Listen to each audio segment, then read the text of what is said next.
کیا آئی ایس آئی واقعی دنیا کی سب سے طاقتور خفیہ ایجنسی ہے؟ کیا یہ اسرائیل کی موساد اور بھارت کی را سے بھی زیادہ مؤثر ہے؟ پاکستان کی اس خفیہ طاقت کی کہانی جس کے بارے میں دنیا ایک طرف تعریف کرتی ہے تو دوسری طرف سوال بھی اٹھاتی ہے۔ I S I inter service intelligence 1948 میں قائم ہونے والی آئی ایس آئی ابتدا میں پاکستان کی تینوں مسلح افواج، بحریہ اور فضائیہ کے درمیان رابطے اور انٹیلیجنس معلومات کے تبادلے کے لیے کام کرتی تھی، لیکن وقت گزرنے کے ساتھ ساتھ اس کا کردار دفاعی سرحدوں سے بڑھ کر قومی سلامتی، انسداد دہشت گردی اور سفارتی حکمت عملی تک پھیل گیا۔ آج اس کو دنیا کے منظم اور فعال خفیہ اداروں میں شمار کیا جاتا ہے۔ افغان جنگ کے دوران آئی ایس آئی کا کردار عالمی توجہ کا مرکز بنا۔ جنرل اختر عبد الرحمان کے دور میں یہ ادارہ افغان مجاہدین کو انٹیلیجنس اور حکمت عملی فراہم کرنے میں پیش رہا۔ بعد ازاں دہشت گردی کے خلاف جنگ میں بھی آئی ایس آئی نے اہم کردار ادا کیا۔ 2000 کی دہائی میں ہزاروں انٹیلیجنس بیسڈ آپریشن کیے گئے جن میں دہشت گرد نیٹ ورکس کو توڑا گیا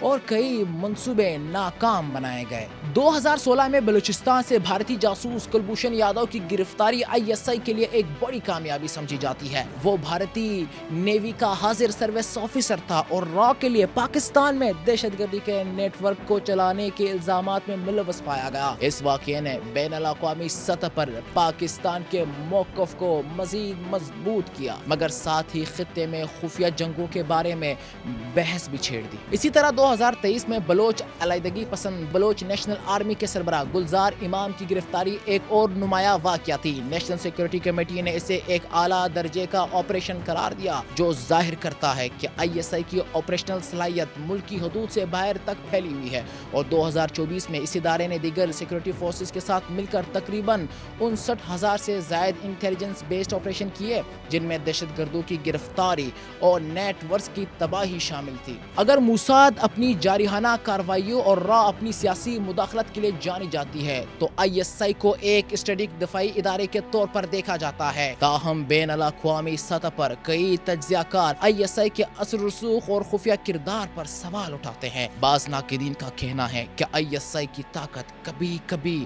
ریاست کے دوسرے اداروں پر اثر انداز ہوتی ہے اور ملک کے سیاسی معاملات میں اس کا غیر اعلانیہ کردار زیر بحث رہتا ہے۔